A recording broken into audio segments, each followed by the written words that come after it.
It's that new lane. It's that new lane. It's that new lane. Oh, maybe for you, but not for two. Alright, tonight I might get it in. I like to write to forget where I've been. Insight for life despite the hard times. Pain ignite the flame that burn deep in my mind. Cause I want the good life, the lights, the flights, it's all mine. Hold it down, locked in one day at a time. Stay on my grind, ain't no maybes, I'ma make it this time. Everything got a purpose, now I don't play with my time. We out here chasing the dream, life move quick, can't think twice. Peace, love, hope, seems so nice. Embracing the moment, I know it can change, but that's just life. Look at it go, just as quick as it came. Yo, give me the mic, speaking that I'm insane. Yo, speaking of that, I split the speaker in half. Right. Here we are again on Life After the Party, and we are blessed today to have the founder and director of Building Bridges to Recovery. Lori Bolen is in the studio, and she her story is it's amazing. It's moving. It's personal. It's deep in faith, and we're so excited to finally have you here. And she gave us all these stars, which is great because I didn't think I needed it, but like she's a little nervous, and there's nothing to be nervous about at all. We're pretty harmless, and I didn't think that I would like the stars as much as I do. But welcome. Yeah, thank you, Ryan. Thank you, Ty. I'm so excited to be here. Thank you to have you. Thank you for making the trip. Yeah. Yes, of course. And we don't normally do this early, so it's different for us. So, surprise. But you know what? I feel quite well. I do too. I don't feel too bad. This young man was he was up all night. But yeah. It's all good. Yeah, that's what happens when you're young. That's what happens. Yeah. I remember. I'll be I vaguely remember those days. Yeah, I'm here. But let's we'll just have you go into. I mean, there's so many interesting stories. You were just telling something that I want to know the end of, but just start from why you got there to where you are now. What it's doing for the public, because I know that it's doing a lot of really great things, and we'll just sit back and it's like a fireside chat. You just it's like a fireside chat. Yep, exactly. Okay, all right. Well, how did I get here? Well, that's an answer that spans a lifetime. So okay, sit back and imagine, if you will, a little girl, 4 or 5 years old, sitting in the back seat of the family car with her younger sister. It's pitch black outside, and the car is sitting in the parking lot of the local bar. And you might be wondering, why are these kids in the back seat of this car by themselves? And the answer to that is, my mom was in the bar trying to get my dad to come home. Oh. So that is my earliest memory. I can say that now without any, qualms, emotions, or anything. But I'll tell you, at first, oh my. Oh, I bet. Because when I first remembered that story, I was in my 50s. I was doing my first 4th step in Al-Anon. Okay. And so the assignment, much like Bill W. says in the big book, right, is to write out your memories. Mm-hmm. And then, you go back and look for your part and all that. And you know how that works. So anyway, I start writing out my 4th step, and that is my first memory. I am so angry that is my first memory. I bet. I stop. Oh. I'm like, forget it. I am not doing this. My sponsor, she checked in on me.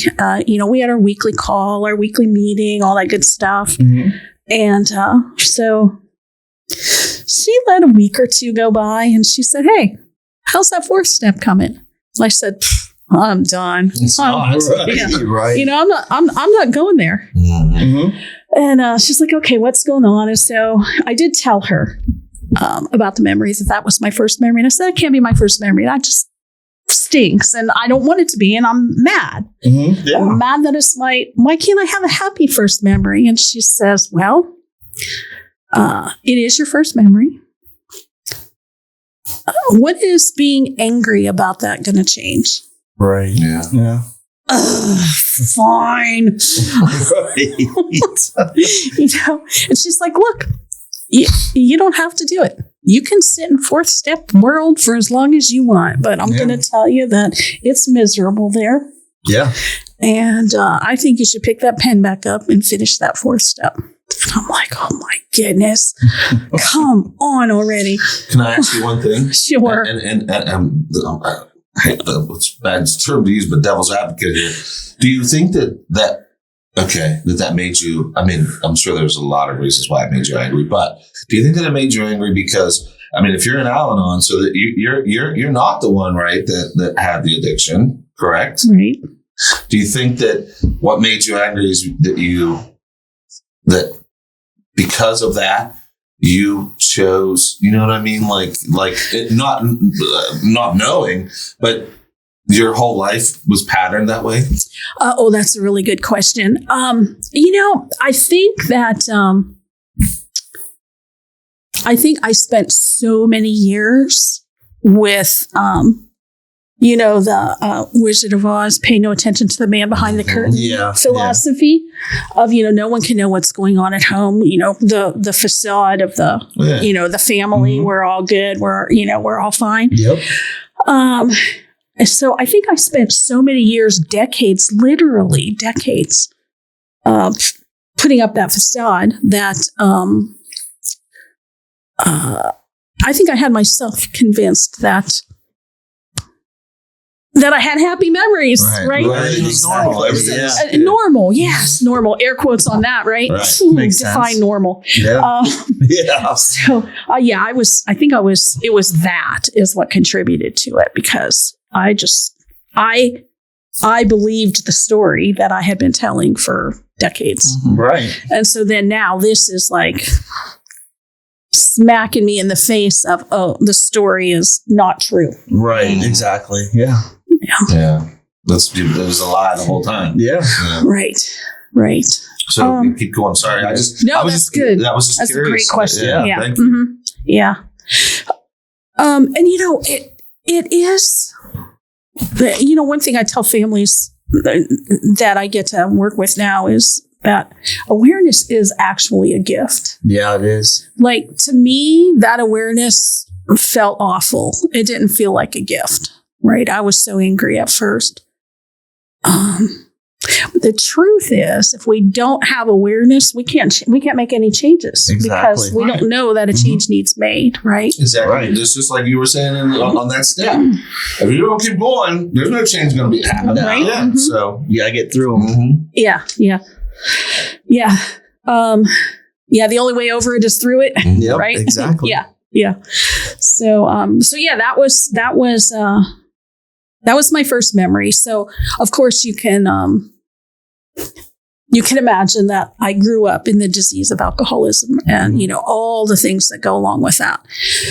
And, interestingly, I never doubted that my dad loved me. I always knew. Right. In my core, I knew that he loved me. It's just we had this, he had this unhealthy relationship with alcohol, which made unhealthy relationships in our family. And, at my age, we didn't talk about things like that back then. Right. People still don't. And we still don't enough. Exactly. Yeah. It's getting better. Which is, I think you're right. It is. And that is a little bit. That is part of our mission at Building Bridges to Recovery is breaking that stigma. Oh, I love it. Yeah. That's amazing. So that people feel comfortable, I guess, for lack of a better word, encouraged to get the help be need. Instead of hiding behind that curtain, Well, comfortable is a good word. I did for decades. Yeah. And I've said it before, but we talked about this. I think that sometimes people, they use to feel comfortable, to feel what they think is normal. Right. Mm-hmm. Yeah. So, that's a makes sense. I don't think it's a bad word to use. I think it's a good word to use. It's a good word. Okay, we'll take it. Yeah, simplify it. Yeah. That's right. Yeah, that's right. So, that's the beginning of my lifelong relationship with substances of many types. And really I think the culminating incident situation was when our daughters were 15 and 17. They were in a car accident. The older one was driving. They were on their way to meet some youth group friends for lunch. You know, it was just a day, just a, normal day. And then that happened, and the car flipped over. It was upside down on a guardrail. It took I had a 99, I think, Chevy Malibu at the time. And it took the hood of that car, peeled it all the way back, and laid it down on the trunk like, you know how a convertible looks like? That is what happened. Wow. Gosh. Yeah. And so I get a frantic call at work from our older daughter. And fortunately, I was not far from where the accident happened. I worked at the church at the time. And so I go dashing down there. And they were already en route to the emergency room. Not the closest hospital, but the closest hospital with the trauma unit. Okay. Because the older one, she had cuts and scrapes and got a few stitches. The younger one was ejected. And so she ended up with a traumatic brain injury. Her skull fractured. When her skull broke into pieces, it went into her brain in a V shape. Oh my gosh. So it was, I think this word gets thrown around a little too loosely sometimes, but I'm going to use it here. And that is, it was traumatic for all of us. My bad. I mean, yeah. Unbelievable. Yeah. And yet, even in that, God was at work. She, it's been long enough now, I can say this. When it was fresh, they asked me not to tell, the police asked me not to tell this part, but it's long enough past. She had taken off her seatbelt to reach for something in the back seat. And the investigator told us that if she had the seatbelt on, she would have been decapitated. Oh my gosh. Wow. So, and then. So God's hand is right there. Right there, right? That's amazing. Yeah. Wow. And our older daughter is she's a little wisp of a thing, Yeah. She's, 4'11". If she might weigh 100 pounds soaking wet out of the shower, Right. And, she dragged her sister out from underneath that car. So there's another one. Yeah. Like, how's that possible? Yeah. Right? Yeah. And she said, years later, because it took her a while to talk about it too, but years later, she said, Mom, I was fighting against my first aid training of, don't touch an accident victim, but I'm looking at your car hanging on this guardrail and thinking, I don't know if it's going to fall on my sister or not. Right. So, she pulled her out. She got her out. And then, at the hospital, the trauma doctor that was on duty, that was assigned to her case, one of the top trauma doctors in the United States. Wow. Just by chance? Yeah. Right. No. Yeah. In tiny little, Youngstown, Ohio, he had recently... No coincidences. No coincidences. No. He had recently relocated from Chicago. Oh, wow. Because he wanted to, slow down, spend more time with the family, that sort of stuff. So, he's assigned to my daughter's case. That's amazing. Isn't it? Yeah. He wanted to slow down, and then you guys came. And then, Yeah. then we came. Right. I mean, it's just Then we came screaming into his life, right? Right. Right. So, And guys, even in the hospital, there were just so many miracles. Like, you can't even, I literally can't even remember the number of people, doctors, nurses, orderlies, cleaning crew, who were coming in and coming up to us and saying, hey, we put your daughter on our prayer list at our church. Hey, we're praying for your daughter. Hey, That's amazing. isn't it? Yeah. Oh my goodness. Comes together. Yes. Yes. And like the hospital staff, they would let the elders of our church in. Now they let them in only one at a time, but the point of that is, it was only supposed to be your pastor is allowed in. But at some point in time, one of the pastors or one of the elders was down there with us. Some of the men in the church took turns sleeping in the waiting room with my husband. Oh, wow. Because we couldn't both be, trauma rooms are really small. Yeah. So I stayed in there with her. 2 straight back chairs turned facing each other. Oh, yeah. Yeah. Yep. Make it comfy. The nurses brought me pillows and blankets and stuff, and I sat there, I prayed over her. I read scripture to her. And then, like I said, there was always somebody in there stopping by. Yes, it's traumatic. And would I want to do it again? No. Right. And yet that can be true at the same time as this being true. Oh my goodness, the hand of God Yes. in every part of that. I think the more of us should know that, hear that. Yeah. Because so many times people get angry at God, when, he can handle it, but Right. Exactly. Yeah, right. There's for lack of better terms, there's a silver lining there that, always. God makes no mistakes. No mistakes. Always the purpose. Always the purpose. And that purpose is for our good. Yeah. I think sometimes we can forget that. Absolutely. Like, even if we say, yeah, God has the reason for everything, and we can make it kind of ethereal and big and like out there, and it's really very personal.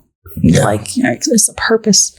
When it's his time too. It's not our time. So Exactly. Right. I'm starting to learn all about that. Since I've met him, then back in October, things have really been changing in my life for the good. Finally, Love it. I've tried to figure it out. I just never could. And then, Ryan just he never pushes it. He just kind of like in situations, he'll be like, hey, this, and I'll be like, oh, I get it now. I love it. Yeah. His faith is really growing. It's awesome to see. And I never, the title mentor, that's not what it is, but I call him little brother. That's awesome. Yeah. So, but anyway, keep going. Yeah. Okay. So, so she, had brain surgery. Obviously, they put a plate in there, put her skull back together. My goodness. There were some challenging moments, where the pressure was building up in her brain, and they were afraid they were going to have to go back in and open her back up. And so I called the pastor, and it's like the middle of the night, and I don't know how many people he called. All I know is there were a lot of people praying, and that pressure came down. They didn't have to go back in. She was in a coma for almost 10 days. Gosh. And a couple times they started to try to, she was starting to kind of try to wake up, and they call it breathing over the ventilator. In other words, she was breathing on her own more than it was breathing for her. Oh, that's a good thing, right? So that's a great thing. Yeah, that's a great thing. When you say breathing over the ventilator, it kind of sounds scary. You're like, doesn't it? I know. Right, exactly. Yeah. Oh my gosh. You can't even imagine how many things I learned in that trauma unit in a week and a half. So anyway, when they decided they were going to try to take her off, they were shushing me out of the room, and the one nurse goes, "Oh no, honey, she's fine. She's been here through everything. She's not going to lose it on you." Right. That's awesome. So, anyway, yeah, we did that. And, then she went to a step down unit that was only for a few days. They thought she'd be there for a few weeks. She was only there for a couple days. That's a huge stride. Yes. Yeah. And then we went to inpatient rehab, which is not what it sounds like on this show. Right. But because she had to learn everything all over again. Yeah. Absolutely. Right. Walk, talk. Wow. Walk, talk. I mean, brush your teeth, eat. My. I mean, the whole 9 yards. Right. So we were in there for several months and then outpatient rehab all told, it ended up being about 14 months. Oh my. From the date of the accident till she was done with, everything. And probably that's the beginning after all that, right? Like, I would assume. after all of that, then it's a new beginning. Then it's a new beginning. Right. But in the midst of that, when we got to inpatient rehab, she was in physical therapy, and the thing they were doing at the time was they were throwing a basketball back and forth. That's y'all know the correct way to pass the basketball, right? Like that. Yeah, she couldn't do it. She kept saying it hurt. I know that face right there, right? We were confused too. Yeah. So, if it was a medicine ball, that's one thing. Yeah. Right. I'm sorry. Yeah.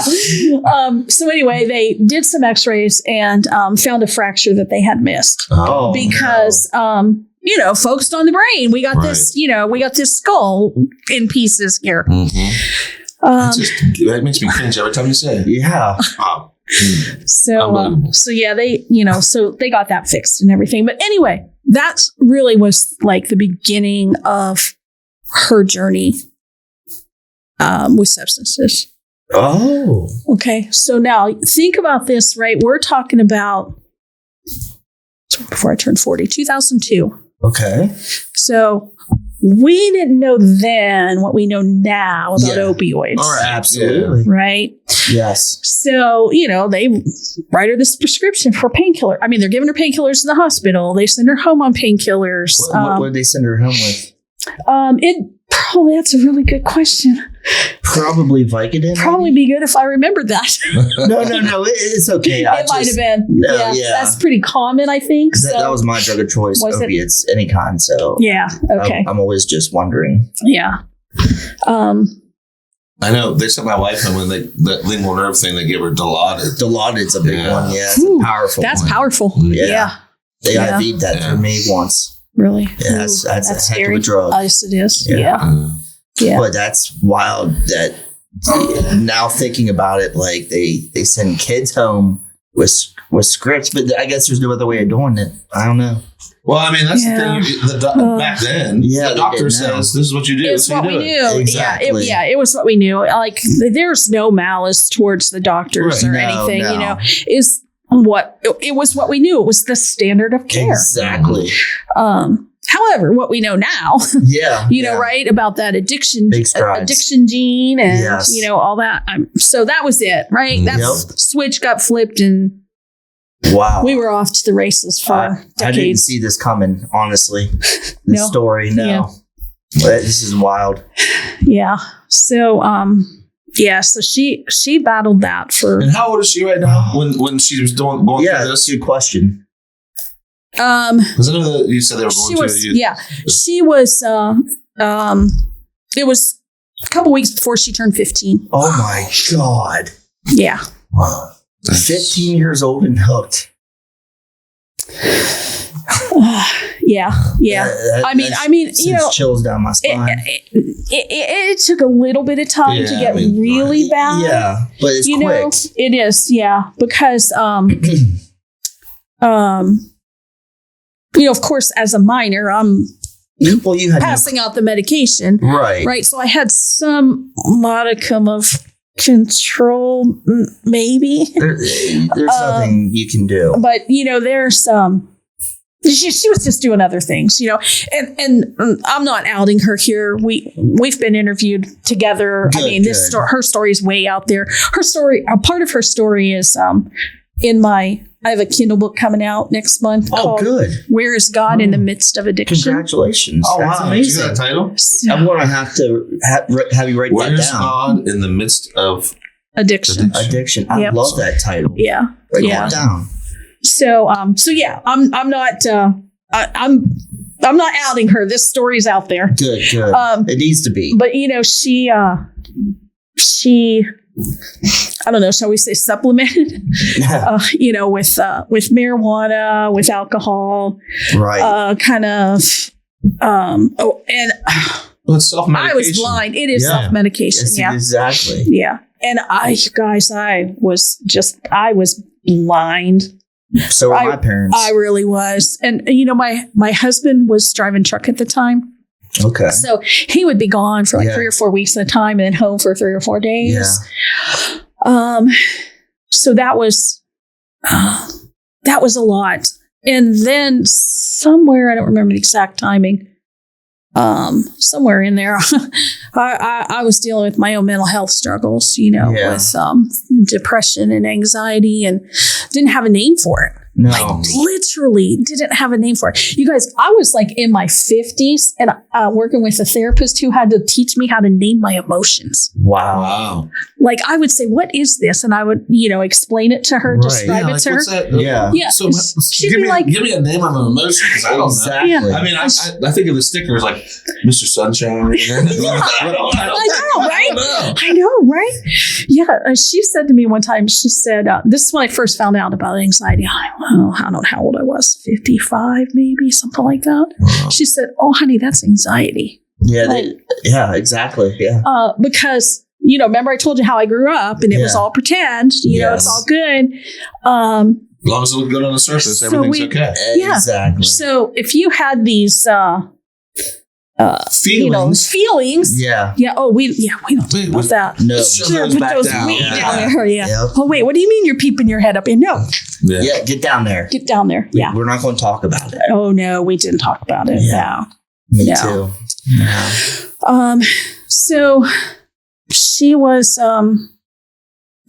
she was doing all that. And you're going through that. And And plus you just came off of, traumatic in general.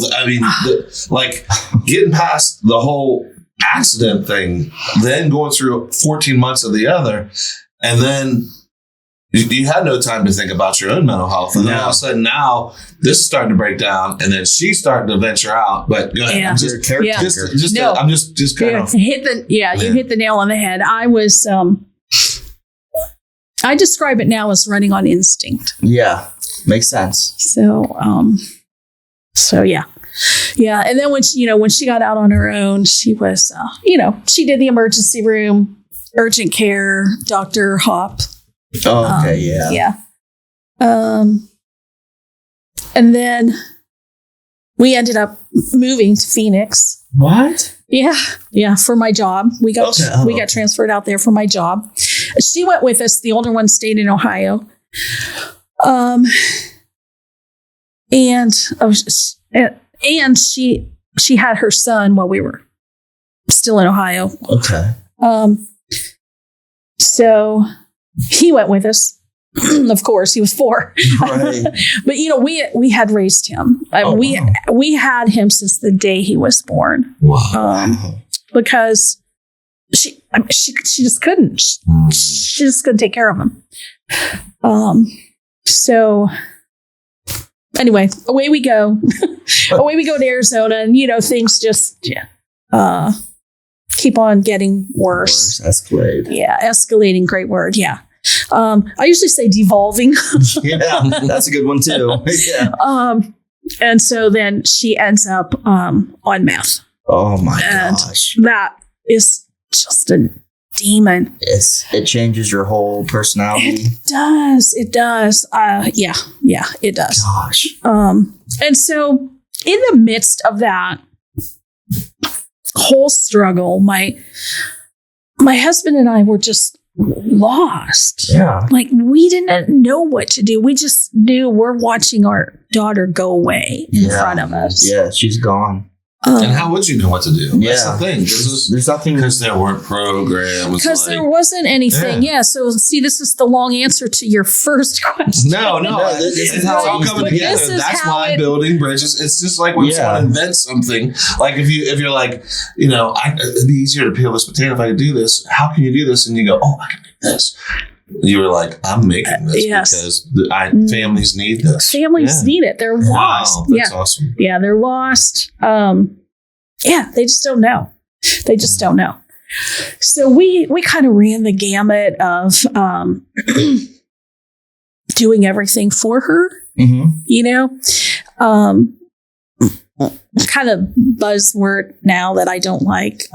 Well, not now. It's been around for a while, but enabling. Yeah. I avoid that word. I think it's shaming to families. I think it is too. Here's the thing: it's your baby. Okay, so like I look, because I mean we're all parents here. But it's your baby, right? She just went through this horrible thing.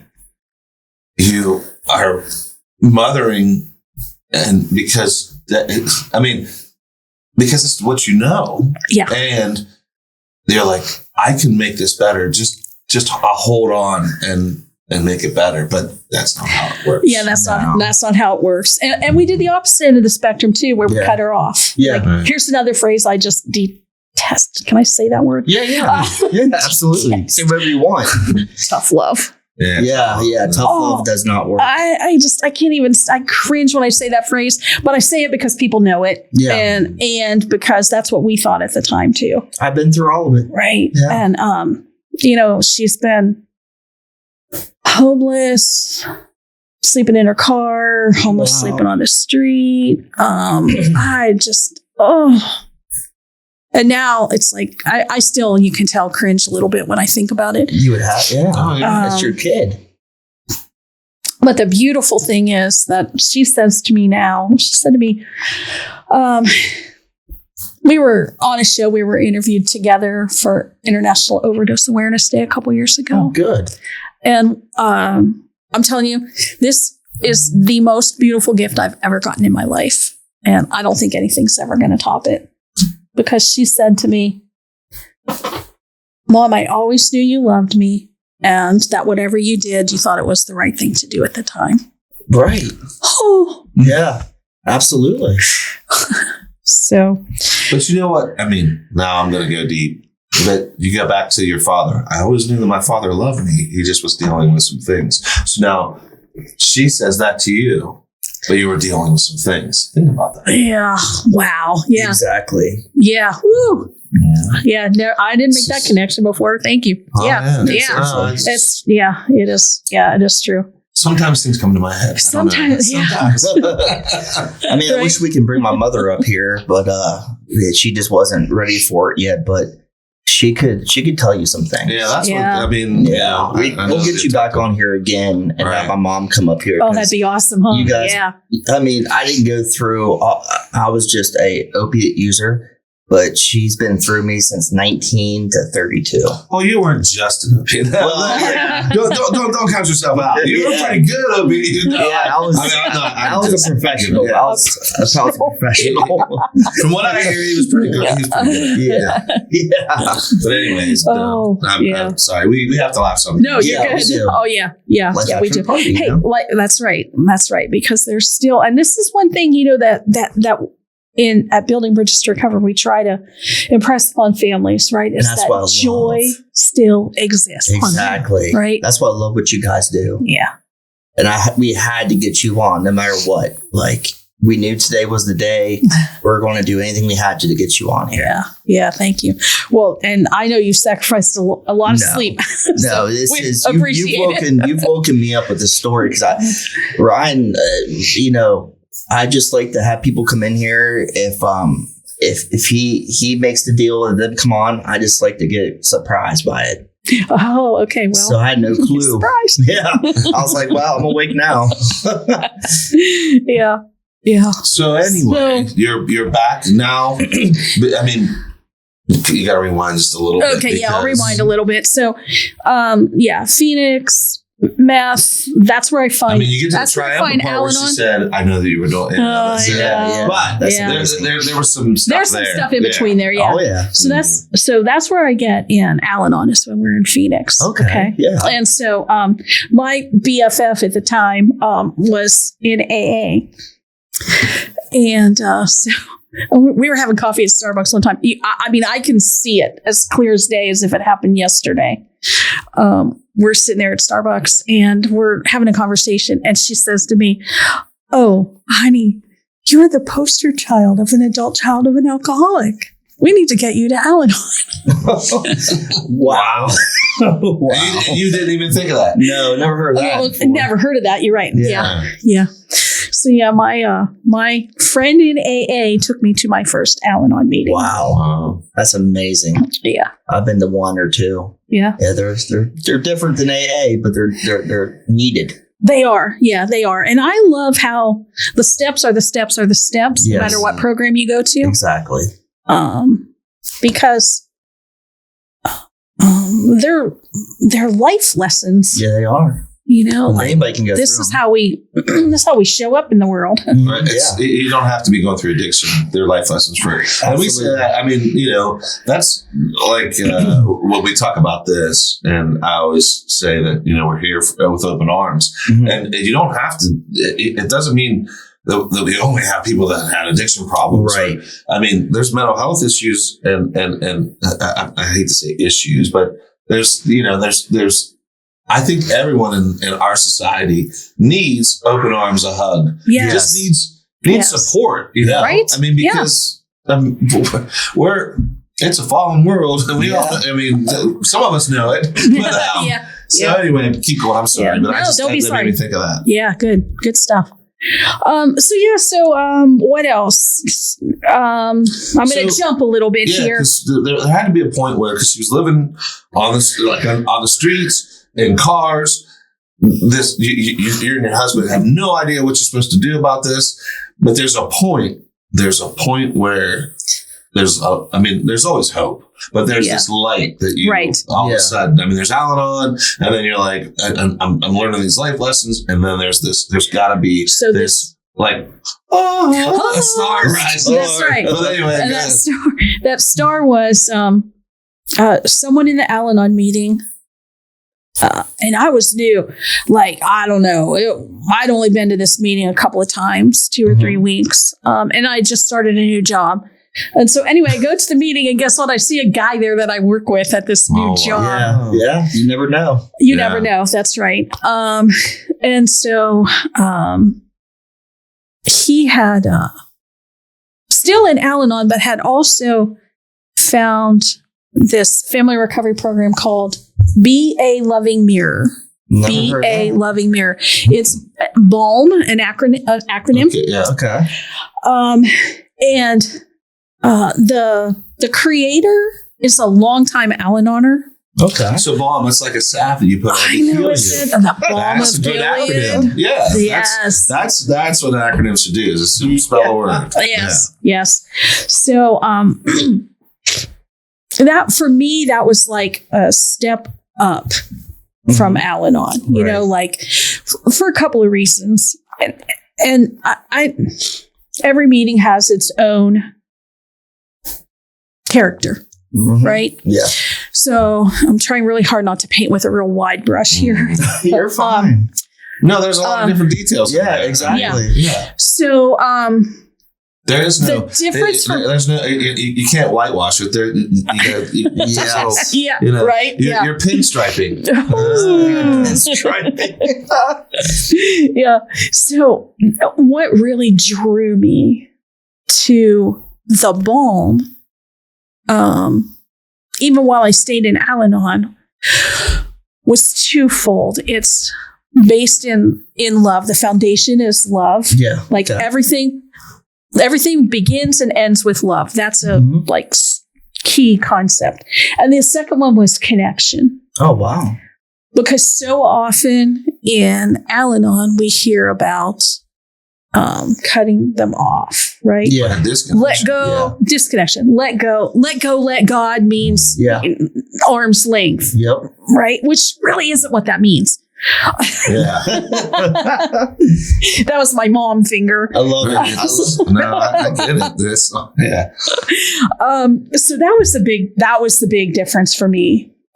So learning a new way to show up in the world. I like this. Right? Yeah. This is the BALM curriculum is what I use in my family recovery workshops. Oh, cool. So, the 12-step rooms have their 12-step process. Yes. Right. So in the family recovery workshop, we use this BALM curriculum as the process for the families. Right. Makes sense. First thing that we teach them is being calm. Oh, I like right. But getting calm and you're getting centered. Yes. Because we live so much, family members live so much of their lives on high alert. Yeah.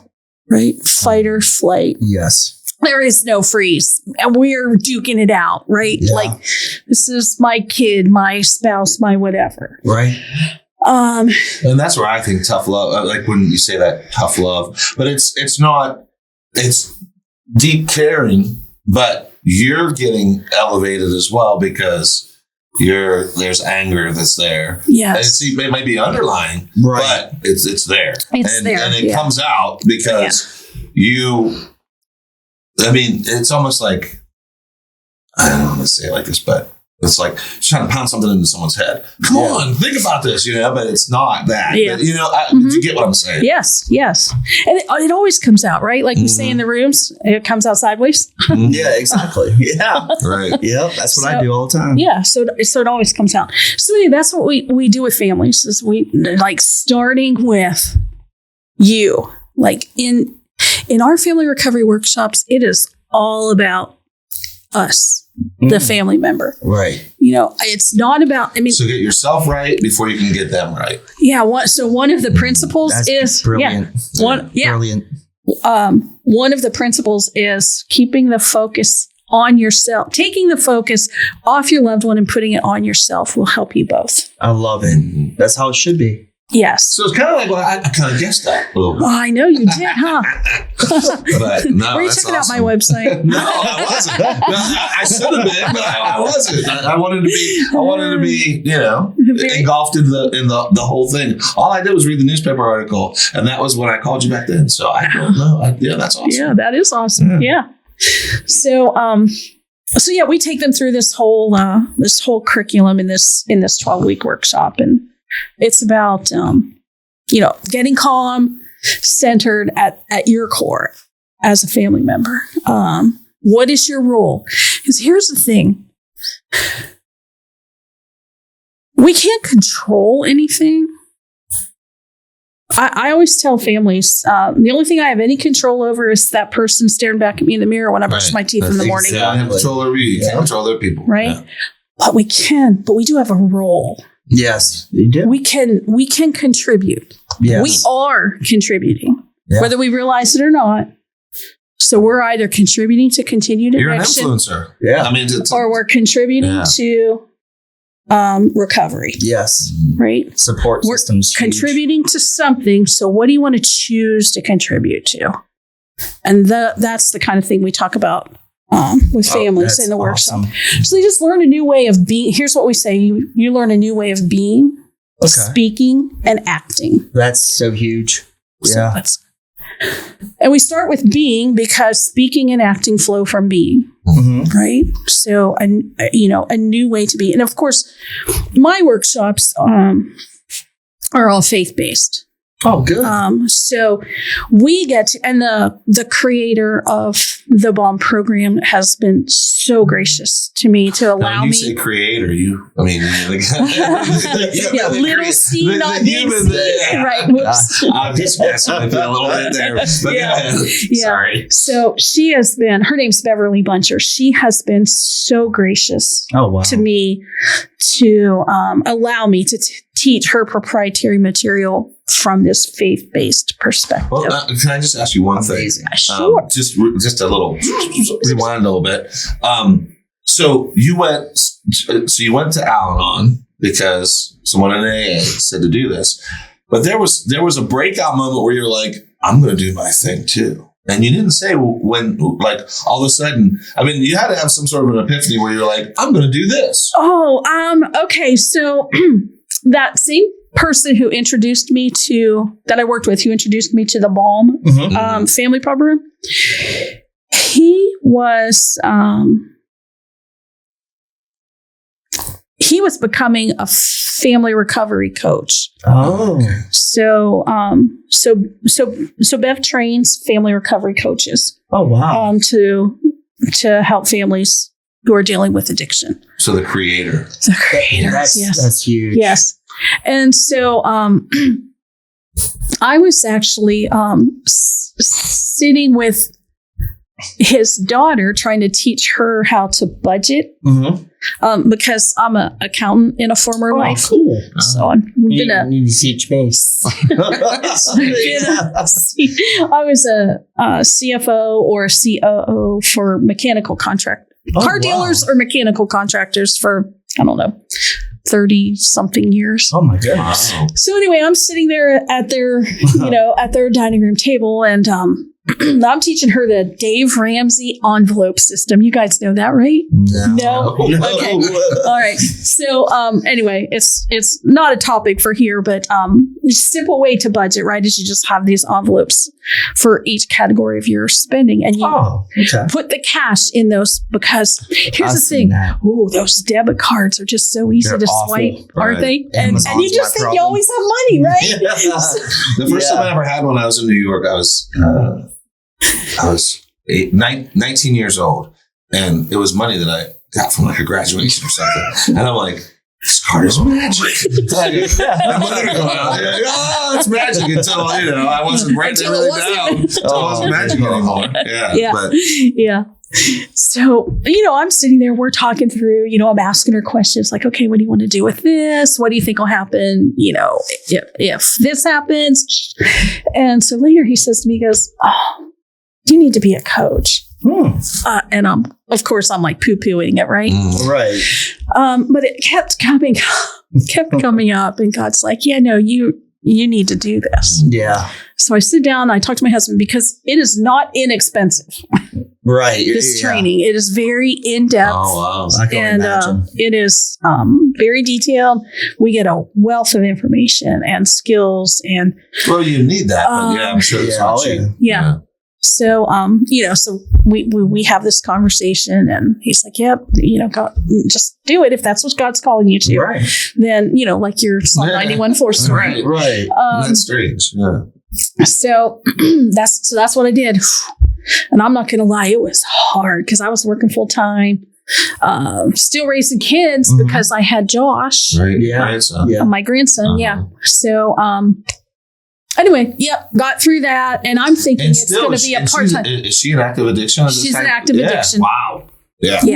Yeah. So talk about full plate. Yeah. I mean, if you did if you have to have one of those styrofoam ones with the different compartments, because that's too much. It's overflowing. But keep on. I'm sorry. Yeah. So I'm thinking, I'm going to do this. I was never planning to leave my corporate gig, right? I'm just thinking, this will let me, help families, some additional tools. I'm still in Al-Anon, right? I have a sponsor. I am a sponsor. Everything's running smooth. And then, coaching, being coached, all that good stuff, right? So I promise you, I'm getting to the epiphany moment. Oh, you're good. But I remember I'm sitting there, not sitting, I was kneeling beside my bed, and I was praying, for my daughter, of course, like I always did. And you guys, I used to have nightmares that I got called to the morgue to identify her. Oh, I can only imagine. Well, your subconscious is you're going to do that because of everything that you went through and everything that she went through. Yeah. So I can understand that completely. Yeah.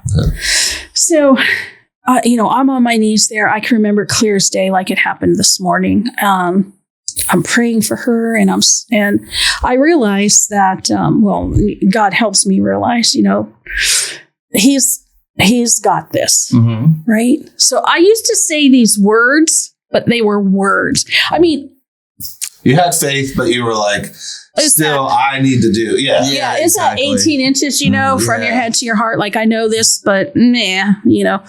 But now I know this. Right. Like, It's hard to, it's not to use an analogy for like poker, but you got to put all the All chips in. in. Yeah, exactly. yeah. All in. Yeah. Yeah. So I'm kneeling there, I'm praying for her, and you know, God impresses this on me of, you know, I've got this. I know you love her. I loved her first. I love her better. Right. And the story of Abraham and Isaac was before my eyes. Wow, yeah. And I don't know if you I don't know if you know the story, but but he had to offer up his son. Sure. Yes. Yeah. Had to offer up his son. Basically like a sacrifice. Wow. I mean, you can tell. Yeah, if you go want. ahead, tell the story but- because someone listening might not know. Right. Yeah. No. So, I mean, like Abraham, and I'm not really good at quoting scripture, but Abraham, God had said, offer up your son as a sacrifice to show your faith. And Abraham was willing to do it, but God stopped it. Wow. So, Yeah. that's the gist of it. Wow. So, Yeah. You know, the part of that story I love is Abraham was willing to do that.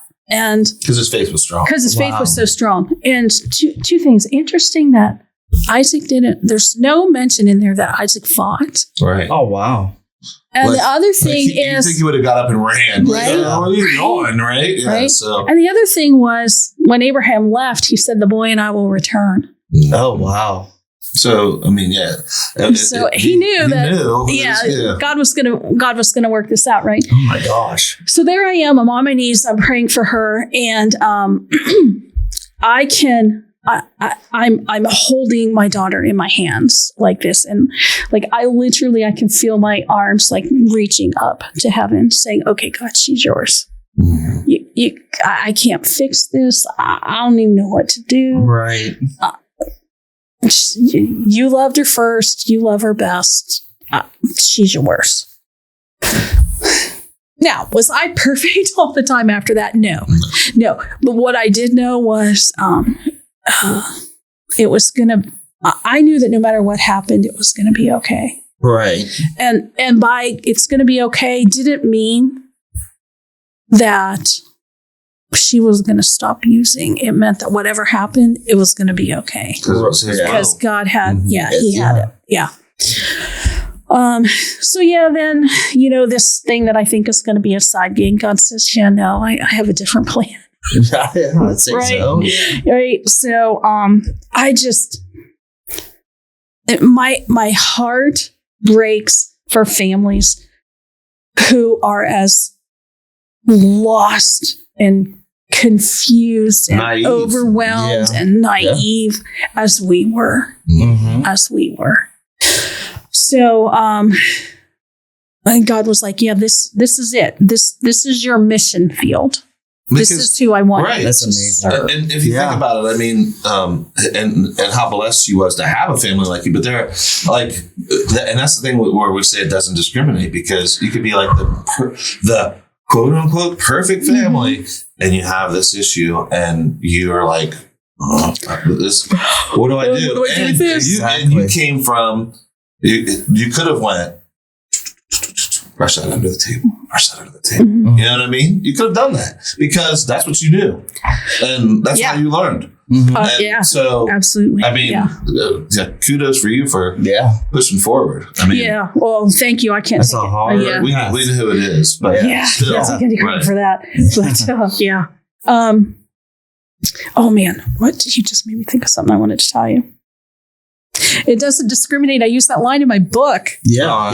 Exactly. It doesn't discriminate. Yeah. And here's what happened. God started healing the relationship between my daughter and myself That's amazing. before she ever took one step toward recovery. Wow. That's amazing. I know, isn't it? Yeah. It is. I can't tell you. Amazing is just the word. we're so blessed. I mean, I was on the phone with her when I was pulling in here. I was going to say you're probably closer to her now. Well, it's amazing grace. Yeah. Think about it. It is. Yeah. It really is. Yeah. Yeah. It is. It That's is wonderful. So yeah, families are. I tell families, powerless. Step one. Mm-hmm. Talks about being powerless. Right. I'm powerless over, fill in the blank, whatever it is. Yeah. But powerless doesn't mean helpless or hopeless. Oh, yeah, that's good. Exactly. It's true. So there's always hope, and there are things we can do to help. But to get to those things that we can do to help, it's a lot of internal work. Oh boy, A lot of You have to have internal yourself. work. Yeah. That's,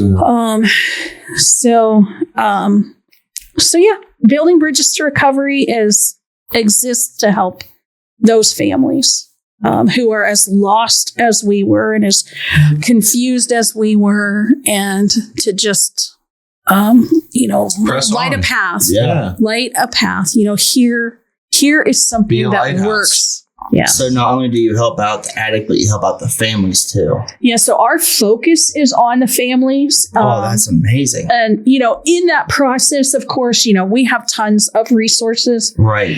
that we can share with families, to help their loved one, whatever they need, right? Right, Do they need exactly. detox? Do they need to go inpatient? I'm not a person who believes everybody needs to go inpatient. I Right. love aware. Yeah. I love the concept of aware. You know about aware? Yeah. Really? Yeah. Yeah. That community concept where, you just, Yeah. and sometimes it's not great to stay with our tribe. We know that, right? Right. But sometimes it is. If Yeah. our tribe is healthy, then why do we want to take that person out of there? Right. Well, that's what they Right. did with me.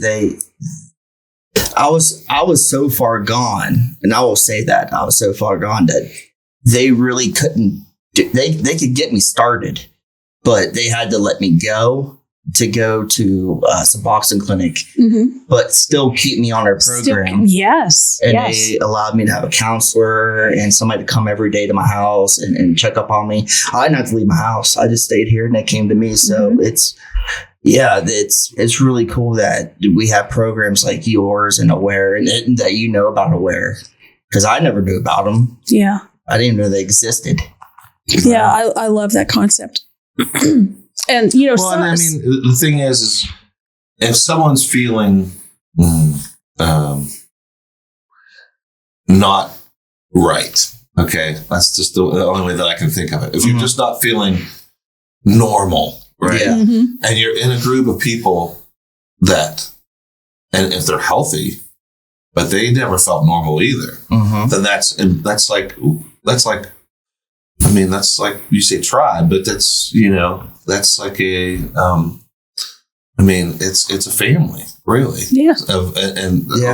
That can move you along because I get that. That's awesome. amazing. Yeah. I think that there is there's no one right, giving you air quotes again. Right. I believe that. Yeah. No one right path, right? No. We all need something different. Yeah, exactly. Right. And the same person needs something different at different points in their life. Absolutely. You're absolutely right. I strongly believe that. I mean, I love AA. I started out with AA, but that might not be somebody else's cup of tea. You know what I mean? Just Al-Anon, you got Celebrate Recovery, all that stuff. You just got to find what's right for you. Exactly. And go for it. Yeah, exactly. Well, I can say, there were, I always say this, but there were some quarter-pointed AA meetings that I had to go to, okay, because I like to drive whenever I would Did drink. ya? Yeah, Okay. You like to have a little bit of By fun. my the grace star. of God, that didn't, but and I actually the first time I ever went, I had quit drinking. Like I had, and of course they didn't believe me. They're like, "It's okay," and I'm like, "Because I'm talking to the therapist." I'm like, "No, I don't drink." Like, and my mom was really proud of that, and I would never go back to that. But I was so glad that I did go to the AA meeting because. And this program, I don't know if they just didn't offer and I won't say where it is, but it's close. If they didn't offer like something for, like, for narcotics, I couldn't think of it. Yeah, but it was all mixed in together, so it was a big melting pot of and I'm hearing stories that I could not believe, and they were young people, and I'm going, oh my goodness, and so it opened my eyes. I mean, my eyes get open more and more because I hear things from him, because I've been out of it for so long. By the grace of God, I've been out of it so long, but. It's there's, like you said, not every path is, but it's good to have that arsenal. It's like there was a sales manager that told me before, what makes Batman a superhero, right? Like Superman can fly and he's got super strength. Batman's just a guy. But he's got that utility belt, so he's got all of those tools. I love it. So that was, and God rest his soul, he was a really great guy. But he said that, and of course I was the only one who got it because I was a nerd, and I'm like, but that just kind of popped into my head, because that is, if you have all these different tools, then you can make an assessment that hopefully, I mean, we're all humans, so who knows? But we're all still learning. We're all still learning. Yeah, exactly. That's right. And that's every day. Right. Yeah. Not every day. I believe that wholeheartedly, and not just from this, but everything. Every day is learning. And then, I mean, this is an insanely great story. I mean, it's so powerful and so moving. And then I don't even know how long we've been going, but an hour right now. We're at an hour. So perfect. So, like this is a good time for, because we usually have the time running, but we were right into it. We didn't, but, and we'll have to, we always say this, we're going to have you come back too. But exactly. I mean, just the final, because you've went through these amazing stories, but the outreach that you have right now, I mean, like you brought these little baggies, and that's why we got these stars, but in there is Narcan. Yep. And I know that you give those out just willingly throughout, set up at different places, grocery stores, what have you. And so your outreach is just huge. And that's something that you should most definitely talk about. Okay. Absolutely. As we wrap up. Yeah. So. Okay. All right. Great. So, you can pretty much find it. If there's a community event going on in Belmont or Harrison County, we're probably going to be there. Awesome. So, Harrison County is welcomed us with open arms. So, like Uptown Cat is the third Friday of every month. We're always set up there. Good. We've been asked to go that way. We had so much other stuff going on, but we do want to be a part of that. Oh yeah. That'd be great. Yeah. So we're always set up there. We do Save a Life Day events. Okay. Last Thursday of September every year. Okay. That's where you saw us at Sanders Market. Well, that's where Cornelia from the Herald saw us at Sanders Market. I'll be darned. Oh, wow. Okay. So we were set up there. That article was it in September that I saw in the newspaper? I called you. Something October, something like that. Well, because it was October. I think it was October. I didn't know him until October 27th. But then is that the date? Yeah, 22nd of October. 27th. Oh, okay. There we go. Wow. Okay. All right, you guys, get your anniversary straight. Yeah, I know, right? We're everywhere. But are you? I probably shouldn't even be saying this, but I say a lot of things I don't supposed to say on here. But I was told that. Well, I saw in the newspaper maybe that we might be getting like a recovery center or something for recovery here that's going to be brand new. Is that you guys or is that something else? Oh, I would love to say it's us. No, it's not. It's not us. Now there is. I'm part of a group that is trying to start a recovery community center. Oh, there we go. Belmont, Harrison County areas. And my vision is that we would house all sorts of meetings, AA, NA, life recovery. We need that. Whatever. And then that also we would have family events. Oh, good. Because, while I love AA and Al-Anon and NA and Nar-Anon and all that good stuff, we're always like this. Yeah. Mm. Yeah. Right? Exactly. We're always separated. And You need to bring people together. we need we need to exactly. bring people together. And back in the day, Yep. right? That's how it was. Yeah. Separation. Right? It's like It took a village. Yeah. Right. That's right. Exactly. So, Bill W. and Lois, people were always at their house. Mhm. Yeah. You It's know? all the time. So, so that's part of our vision I love is it. that, we just I'm thinking, family game nights, and Yes. family music or movie nights, and then times when we can have, the community in as well and start breaking down some of that stigma, Yes. that, we need that here. still exists. And there's so few resources. Yeah. When we first moved here, I was, looking for resources, right? Mhm. There were 5 Al-Anon meetings within an hour's drive of Yeah. my house in Flushing. That is Wow. Yeah. all. So, here, can I give you a little bit of breaking news? Yeah. Absolutely. Yes, please. We love it. Flushing Exclusive. No, sorry. Flushing Alliance Church is going to start a family support group. Oh, wow. That's amazing. So, And Flushing's not very far from here. no, At not at all. I think it took me like 25 minutes. 25 minutes to get here. Yeah. Yeah. That is amazing. Yeah. When does it start? Details are being finalized.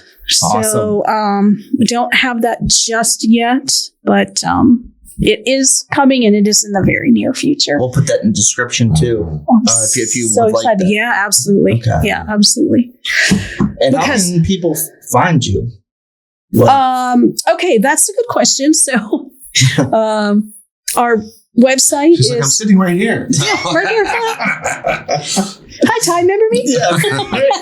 I've been here for an hour. My mind's blank. No, go ahead. I'm sorry. Okay, so you can find our website at buildingbridgestorecovery.org.org, Okay. or on Facebook, Okay. Building Bridges to Recovery on Facebook. Or me, Lori, Lori, Bolen, Bolen, Thank you for that. on Facebook. So, anything that is shared that we put on the Building Bridges to Recovery Facebook page goes to my personal Facebook page too. So that's always up there. The second and fourth Monday of every month, I host a prayer group for moms. Oh, thank you. My mom might actually like that. Oh yeah, that'd be great. Yeah. Yep. Second and fourth, what is it? Monday. Mhm. Okay. Yep. We do it at noon. So people, if people are working, they're on a Mhm. lunch hour, they can still Is that participate. the church? That's at the. Zoom. I do it on Zoom Oh. because Better. That's good. Yes. I have families all over the United States Right. that I'm working with. Well, No, that's, that's amazing to have it on Zoom. Yeah. Technology is an amazing thing sometimes. It is. Yeah. Yeah, it is. The support group, I'm so excited to be in person though. Yes, that's needed. Yes. Very much needed. Yes, it is. And then, of course, our family recovery workshop that goes on usually 3 times a year. So Okay. it's 12 weeks long. We'll take a couple weeks off and start it again. Oh, wow. So we actually have one starting next week. That's That's amazing. Wonderful. So much. And That's I think, awesome. I think that Life After the Party will be partnering up with you in some Yes. way, somehow. I mean, we look. We always say it. We're not doctors. Or professionals. Or professionals. but That's right. we care, and any way that we can get people help. Yeah, That's exactly. That's we it. want to be a part of it. Yeah. And so happy to have you on here. Yes, thank you It's so much. Amazing story. Thank you guys. And I know there's more. Appreciate it. Yes. And believe me, we're willing to have you on for more. Yes. But I think this is a place to say thank you, Yep. and we love you, and we're just grateful to have you. And, Yes. and the county should be grateful, and Belmont County should be Exactly. grateful, and just keep up the good work. It's just Yeah. wonderful. Oh, Thank gosh. you so Thank much. you. And we'll Thank be you working so much. together. Absolutely. Oh, yeah. Looking forward to We're it. going Yeah. to. Awesome. Thanks, guys. Really appreciate Thank it. you. You're a star. All right. All right, thank you. All right. And that's the end of this episode. Thank you for watching Life After the Party. Later.